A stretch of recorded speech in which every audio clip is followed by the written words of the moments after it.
Hello बच्चों, welcome to Diksha classes. आज हमारा जैव प्रक्रम का ये दूसरा क्लास है। तो पिछला क्लास किसने नहीं देखा है, जिसने नहीं देखा है मैं उसे कहूँगा कि पहले रुकें और पिछला वीडियो देखें, उसके बाद इस वीडियो पे आएँ। और जो पिछला वीडियो देख चुके हैं, इस वीडियो पे आए हैं, उसके लिए एक छोटा सा रिक्वेस्ट है। क्लास शुरू होने से पहले सबसे पहला काम कि आप आ गए हैं तो अपने फ्रेंड्स को भी बोलें कि आइए कि सर का क्लास आ गया है, ज़रा क्लास कर लिया जाए। तो सबसे पहले लाइक करो, सब्सक्राइब करो और शेयर करो, ठीक है। क्योंकि यहाँ पे मैं आपको टोटल, ये नहीं कि सिर्फ आपको मैं जीव विज्ञान पढ़ाऊँगा, सारा सब्जेक्ट आपका यहाँ पे कवर किया जाएगा। वो भी गारंटीड, बोर्ड से पहले सारा कोर्स कंप्लीट होगा, तो दिमाग में रखना है। तो जैव प्रक्रम का दूसरा क्लास है। पिछला क्लास में हमने आपको पोषण पढ़ाया था। पोषण में स्वपोषी क्या होता है, स्वपोषी के बारे में पूरा बताया था, सारा डिटेल्स, फिगर भी दिया था, क्योंकि वो आपके एग्ज़ाम में आएगा उसके लिए। अब यहाँ पे हमने बोला था कि अगले क्लास में हम लोग परपोषण की बात करेंगे और समझेंगे कि अमीबा और इंसान में क्या एक ऐसी खासियत है, मतलब दोनों में क्या एक ऐसा चीज़ है जो कि हम दोनों में सेम है, बस एक छोटा सा चीज़। तो वो हमने आपको पिछले क्लास में बोला। चलिए आइए शुरू करते हैं। तो हमने पोषण में बताया था कि दो तरह के होते हैं, स्वपोषण और परपोषण। तो अब हम देखते हैं परपोषण क्या होते हैं, ठीक है। तो क्या लिखा हुआ है, परपोषण वह क्रिया है जिसमें जीव अपना भोजन स्वयं संश्लेषित ना कर किसी न किसी रूप से अन्य स्रोतों से क्या करते हो, प्राप्त करते हो। यहाँ पे क्या क्या दिया है, अपना भोजन स्वयं क्या करते हैं, संश्लेषित नहीं करते हैं। इसका मतलब जैसे हम लोग हो गए, क्या हम लोग अपना भोजन स्वयं संश्लेषित करते हैं, बनाते हैं? नहीं, ठीक है। हम लोग किसी दूसरे माध्यम से प्राप्त करते हैं, या तो हम लोग पेड़ पौधा से प्राप्त करते हैं या तो जानवर से प्राप्त करते हैं। किसी और की भी बात कर लीजिए, शेर हो गया, चीता हो गया, सब क्या है, हिरन की भी बात कीजिए, घास खाते रहता है, तो अपना स्रोत किसी और जीव को बनाए हुए हैं। लेकिन यहीं अगर हम बात करते हैं पेड़ पौधा की, पेड़ पौधा अपना खाना स्वयं बनाता है, हमने आपको बताया था, ठीक है, कि कैसे बनाता है, प्रकाश संश्लेषण की क्रिया करता है और वो अपना भोजन बनाता है। लेकिन हम लोग अपना भोजन स्वयं संश्लेषित नहीं करते हैं, ठीक है। अब यहाँ पे क्या, परपोषण के प्रकार नहीं करते हैं, तो किन किन प्रकार के होंगे उन पर ध्यान देंगे। सबसे पहले आते हैं परपोषण, 3 तरह के होते हैं, ठीक है। ये दिमाग में रखिएगा और ये आपके बोर्ड्स में आता है, ठीक है। लघुतरीय प्रश्न ही ज़्यादातर बनते हैं, लेकिन वो प्रश्नों पर आप ध्यान देंगे। तो पहला होता है मृतजीवी पोषण, जिसको सेप्रोफाइटिक न्यूट्रिशन भी बोलते हैं, ठीक है। फिर आता है परजीवी, जिसको पैरासिटिक न्यूट्रिशन बोलते हैं। फिर आता है प्राणी संपोषी, होलोजोइक न्यूट्रिशन। यही है जो हमारे में और अमीबा में एक चीज़ है, क्या है, खाने का तरीका, वो समझेंगे, होलोजोइक न्यूट्रिशन। ओके, तो ये 3 तरह का हो गया। अब हम लोग समझते हैं मृतजीवी क्या होगा। नाम ही से पता चल रहा है मृत, मतलब कोई भी मरा हुआ, मृतजीवी पोषण मतलब मरे हुए को खाकर जो पोषण प्राप्त, मतलब जो उससे अपना भोजन प्राप्त करता है, वो मृतजीवी पोषण कहलाता है। मृतजीवी पोषण में हम देखते हैं, मृतजीवी पोषण में क्या लिखा हुआ है, इस प्रकार के पोषण में जीव मृत जंतुओं और पौधों के शरीर से अपना भोजन शरीर की सतह में घुलित कर कार्बनिक पदार्थों, यहाँ पे ध्यान दीजिएगा, ये लिखा हुआ है, कार्बनिक पदार्थों के रूप में क्या करते हैं, अवशोषित करते हैं। वो क्या कहलाते हैं, मृतजीवी पोषण करते हैं। मतलब समझिए, मतलब वैसे जीव जो क्या कर रहे हैं, क्योंकि अपना भोजन किसी जीवित जंतुओं के साथ नहीं, बल्कि अपितु कोई मृत चाहे वो पेड़ पौधे हो या जंतु हो, उनसे प्राप्त करते हो, तो वो मृतजीवी कहलाते हैं। जैसे हम लोग देखते हैं ना, गांव में गोबर छत्ता होता है, ठीक है, जिसको आजकल बोला जाता है मशरूम, और बहुत रेस्टोरेंट में होता है। हम लोग गाँव में देखते थे गोबर के ऊपर गोबर छत्ता हम लोग कह के चलते थे, ठीक है। क्यों, वो पेड़ पौधे इन सब के सड़े गले पत्ते पे होता था, ठीक है, क्योंकि वो क्या होते हैं, वो कवक होते हैं। उदाहरण में हमने कवक और बैक्टीरिया लिखा है, ठीक है, ये मृतजीवी के उदाहरण है। ये सब क्या होता है ना, सड़े गले चीज़ पे होता है, ठीक है। इसके अलावा हम लोग देखेंगे, अगर जानवर भी मरता है तो उसमें देखोगे बहुत सारे कीड़ा हो जाता है, ठीक है, क्योंकि वो सब जो होता है वो सिर्फ मृत जंतुओं से अपना पोषण प्राप्त करता है। तो वो सब किसके एग्जाम्पल हो गए, वो सब एग्जाम्पल हो गए मृतजीवी पोषण के, ठीक है। यहाँ तक कोई दिक्कत नहीं है। अब हम लोग बात करेंगे परजीवी पोषण, जिसको पैरासिटिक न्यूट्रिशन कहते हैं। इसमें हम लोग देखेंगे कैसे, इसमें भोजन का तरीका का ये होता है कि वो अपना भोजन स्वयं तो बनाते नहीं हैं, बल्कि किसी और का बनाया हुआ भोजन को चुरा लेते हैं, ठीक है। जैसे कि अम्रपेल के बारे में देखा होगा, पेड़ पे बहुत सारा अम्रपेल लगा हुआ होता है, वो क्या करता है ना, उसी पेड़ पे रहता है और उस पेड़ में अपना जड़ जो होता है उसके तना में डाल देता है, और वो जितना भी प्रकाश संश्लेषण से खाना बनाता है उसको चुरा लेता है और वो खुद खाता है। उससे क्या होता है कि वो पेड़ एक दिन सूख जाता है, जैसे सूखता है वो दूसरे पेड़ पर चला जाता है। ठीक है, तो वैसे जीव कहलाते हैं क्या, पैरासिटिक न्यूट्रिशन होते हैं। ठीक है, मैं अभी आपको लिखाता हूँ, पहले आप ये लिख लो। ठीक है, देखो इधर देखिएगा, अभी हमने बात की मृतजीवी पोषण की। मृतजीवी के पोषण के बाद आता है परजीवी पोषण। ठीक है, परजीवी पोषण, और उसके बाद आता है प्राणी संपोषण। तो परजीवी पोषण, पैरासिटिक न्यूट्रिशन, ये क्या होता है देखते हैं। लिखा हुआ है, इस प्रकार के पोषण में जीव दूसरे प्राणी के संपर्क में स्थायी या अस्थायी, यहाँ ध्यान दीजिएगा, लिखा हुआ है दूसरे प्राणी के कांटेक्ट में संपर्क में स्थायी या अस्थायी रूप में रहकर उससे अपना क्या प्राप्त करते हो, भोजन प्राप्त करते हो। ठीक है, मतलब या तो हमेशा के लिए या तो कुछ देर के लिए। ठीक है, कुछ देर के लिए, कुछ दिन, कुछ महीनों के लिए, मतलब जब तक उसमें जान बचा हुआ है जो भी है खींच लो। सिंपल सा एक कॉन्सेप्ट है। मतलब देखो, आप लोग भी अभी एक तरह से थोड़ा थोड़ा पैरासाइट की तरह हो। कोई कोई हम लोग के टीचर हम लोग को एग्जाम्पल देते थे, हम आप लोगों को एग्जाम्पल देते हैं। जैसे अभी हम लोग क्या है, हम लोग के मम्मी पापा कमाएंगे, मतलब अब हम लोग नहीं, अब आप लोग उस कैटेगरी में आ गए हो। ठीक है, आप लोग क्या है, मम्मी पापा कमाएंगे, आप लोग जो पापा कमाएंगे वो पैसा आप पर खर्च करेंगे, तो मतलब जो भी है उनका वो आपको जा रहा है। तो पैरासाइट की तरह भी आप हो, गलत मत लेना, समझाने के लिए बता रहा हूँ। क्यों? क्योंकि जब तक कोई खुद से नहीं कुछ करेगा, वो दूसरे से लेगा खाना, तो वो पैरासाइट है, इसी के लिए पैरासाइट बोलते हैं। आपने कुछ नहीं करना है, दूसरे के पेड़ पे आ जाओ या दूसरे के शरीर पे आ जाओ और उसको चूस लो। यही कॉन्सेप्ट है इसका, मृतजीवी का, सॉरी परजीवी का। तो यहाँ पे क्या कर रहा है, वो अपना भोजन अस्थायी या अस्थायी रूप से किसी और से प्राप्त करता है, वो क्या कहलाता है, वो कहलाता है परजीवी पोषण कहलाता है। उदाहरण के लिए अम्रबेल, एक हमने आपको एग्जाम्पल बताया, जोंक। कभी नदी वदी में गए हो तो कभी चिपका है, एकदम खून चूस लेता है।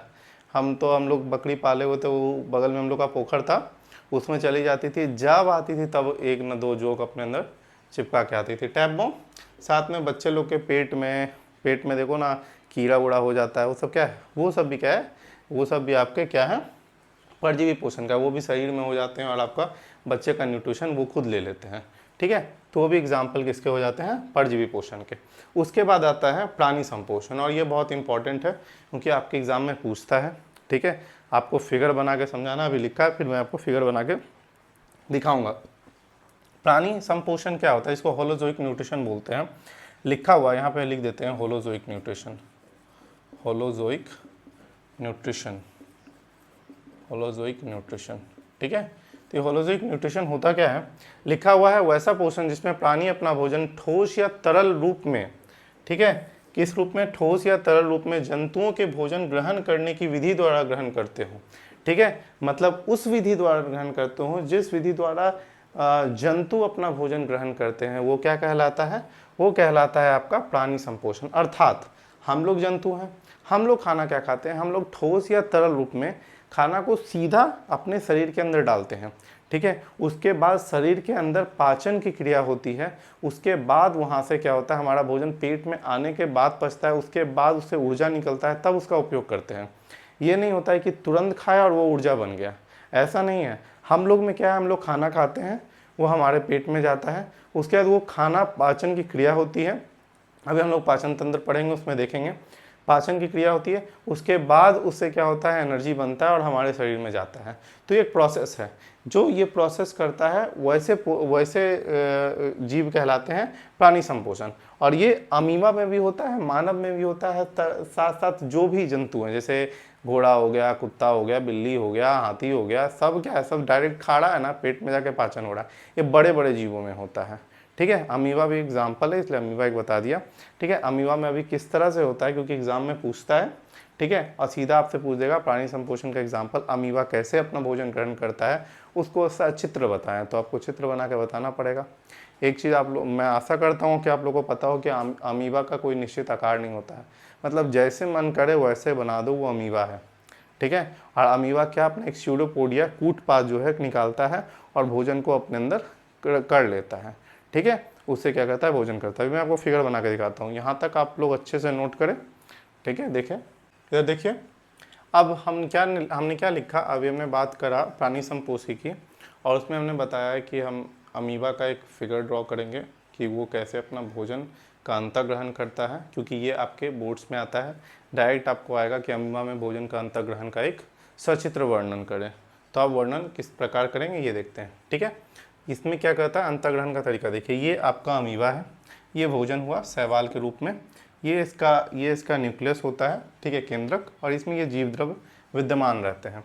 तो ये पहला फिगर है, ये यहाँ से आगे बढ़ा, और ये जैसे ही देखता है कि इसके पास भोजन आ रहा है, ये क्या करता है ना, दो पैर का निर्माण करता है, पैर जैसा मतलब ऐसे उसका निर्माण करता है ताकि वो ऐसे इसको बंद कर ले। ठीक है, तो ये जो निर्माण करता है इसे कूटपाद बोलते हैं, स्यूडोपोडिया। ठीक है, स्यूडो मतलब होता है झूठा, मतलब वैसा पैर का निर्माण करे जो झूठा हो। पोडिया मीन्स पैड होता है, स्यूडो मतलब झूठा होता है। ठीक है, तो वो क्या करता है, दो स्यूडोपोडिया अर्थात कूटपाद का निर्माण करता है। देखो, और ये क्या करेगा ना, इसी को ये फिर इसको ऐसे बंद कर देगा। ठीक है, देखो यहाँ पे बंद कर दिया, और ये क्या है, ये भोजन अंदर चला गया, अमीबा में भोजन का अंतर्ग्रहण, भोजन अंदर चला गया। अब ये क्या है, उस तरह से वो अपना भोजन को करना, अब ये शरीर के अंदर जाएगा। अब क्या होगा, इसमें जो पाचन की क्रिया होती है मनुष्यों में उतना उस लेवल पे नहीं, लेकिन इसमें भी भोजन का जो अंतर्ग्रहण के बाद ही शरीर के अंदर ही पाचन की क्रिया होती है।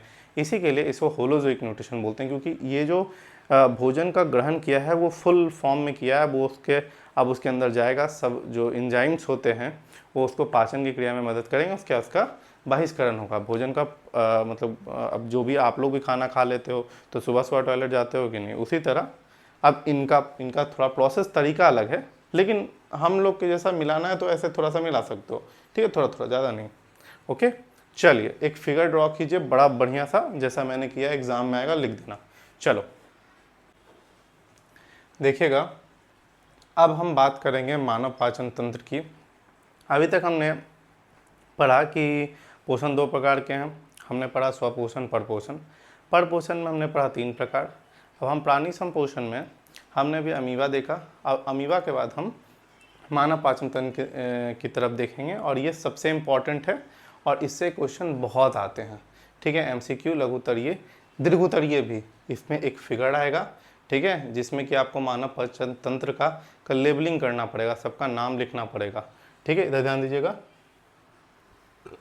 यहाँ लिखा हुआ है मानव तथा सभी उच्च श्रेणी के जंतुओं में भोजन पाचन के लिए विशेष अंग होते हैं। ठीक है, इसको क्या बोलते हैं, आहार नाल, एलिमेंट्री कैनाल कहते हैं। ठीक है, मतलब जितने भी बड़े जीव होंगे उनके अंदर एलिमेंट्री कैनाल होगा, क्योंकि इससे ही भोजन का पाचन होता है। ठीक है, आहार नाल एवं संबंधित पाचन ग्रंथियां जो पाचन क्रिया मिलकर पाचन तंत्र का निर्माण करती है, जिसको क्या बोलते हैं, डाइजेस्टिव सिस्टम बोलते हैं, और हिंदी में पाचन तंत्र बोलते हैं। मतलब सिर्फ आहार, सारी ग्रंथियां, आहार नाल से जितनी भी ग्रंथियां बाकी सब मिलती हैं, सब मिलके किसका निर्माण करती हैं, सब मिलके पाचन तंत्र का निर्माण करती हैं। ठीक है, जिसे हम लोग इंग्लिश में डाइजेस्टिव सिस्टम कहते हैं। ठीक है, मानव आहार नाल के कुछ भाग हैं जो हमने लिखा है, जो आपको एक एक करके पढ़ाऊंगा। ठीक है, पहले हम लोग मुखुआ सबसे ऊपर से शुरू करते हैं। ठीक है, मुंह से शुरू करेंगे, उसके क्या आ जाएगा, इसमें भी हम पढ़ेंगे जीभ में, जिसमें टेस्ट के बारे में पता चलेगा। आप लोग बचपन में भी पढ़े होंगे क्लास 6 में। ठीक है, दांत के बारे में भी पढ़ाया गया होगा, दांत कितने तरह का होता है। ठीक है, उसके बाद हम लोग दंत अस्थिया के बारे में पढ़ेंगे, ग्रासनली के बारे में पढ़ाएंगे, आमाशय के बारे में, छोटी आंत, यकृत, अग्नाशय, आंत ग्रंथियाँ और बड़ी आंत। ठीक है, इस सब के बारे में एक एक करके पढ़ेंगे। अभी मैं एक डायग्राम बनाता हूँ, वो डायग्राम आपको ये रखना है कि ये एग्ज़ाम में आता है। ठीक है, ये सोच के उसको बनाना है। ठीक है, और ये सोच के उसको याद करना है, और याद कोई टफ काम नहीं है, क्योंकि आपका ही शरीर है और हम लोग ऊपर से करते चलेंगे। ठीक है, और जो जरूरी होगा सिर्फ वही करेंगे। ये नहीं कि इतना ज़्यादा लेबलिंग कर देंगे कि समझ में नहीं आएगा, यार याद नहीं रहेगा। करेंगे क्या, वो लेबलिंग करेंगे जो इंपॉर्टेंट है, जिसको देख के नंबर मिलेगा। ठीक है ना, हमको पूरा शरीर थोड़ी ना बनाना है भाई, सिर्फ पाचन तंत्र बनाना है। पाचन तंत्र के लिए जो इंपॉर्टेंट है सिर्फ वही, उसके अलावा हमको नहीं कि मौसी कौन है, फूफा कौन है, मौसा कौन है। ठीक है, मतलब शरीर का। ठीक है, बस मतलब क्या है, जो डाइजेस्टिव सिस्टम में इन्वॉल्व है, बस उतना का काम है। ठीक है, इसको लिखिए और एक डायग्राम बनाते हैं। तो इधर ध्यान देते हैं हम। ठीक है, यहाँ पे मैंने एक छोटा सा फिगर बनाया है। हंसना प्लीज़ बिल्कुल भी नहीं, कि मैंने अपने तरफ से अपना बेस्ट दिया है जितना भी अच्छा हो। लेकिन देखो भाई, फिगर अगर बायो के विद्यार्थी हो तो इस बात को समझो कि कंटेंट मैटर करता है भाई, कि तुम कैसा एकदम सुंदर सा बना दिए, तुम लिखे ही गलत हो तो उससे मैटर, तब तो गड़बड़ा गया भाई। है कि बनना चाहिए, अपने को लग रहा है कि एक इंसान है, भले जैसा टेवकूफ बड़ा है लेकिन है तो एक इंसान है। अब उसका सारा पार्ट, सिर्फ वही पार्ट जिसका ज़रूरत है, वो भी सारा नहीं, ये कर लो, एग्ज़ाम में आएगा, मिल जाएगा आराम से, जो भी फिगर आएगा उसका नंबर पूरा। ठीक है, शुरुआत करते हैं। मुख गुहा, ठीक है, ग्रसिका, ये जो है ये है इसका जो यहीं पे आपका यहाँ पे उनका क्या होता है, ये नोज़ का है, नाक का पार्ट है। यहाँ पे एक चीज़ और होता है, ठीक है, जो मैंने बनाया नहीं, मैं यहाँ पे थोड़ा सा ऐसे कर देता हूँ। ठीक है, यहाँ पे ही होता है लाड़ ग्रंथि। ठीक है, ये लाड़ ग्रंथि है, ये लाड़ जो कि खाना खाते समय हमारे मुंह में मिलता है, वो यहाँ पे बनाया नहीं।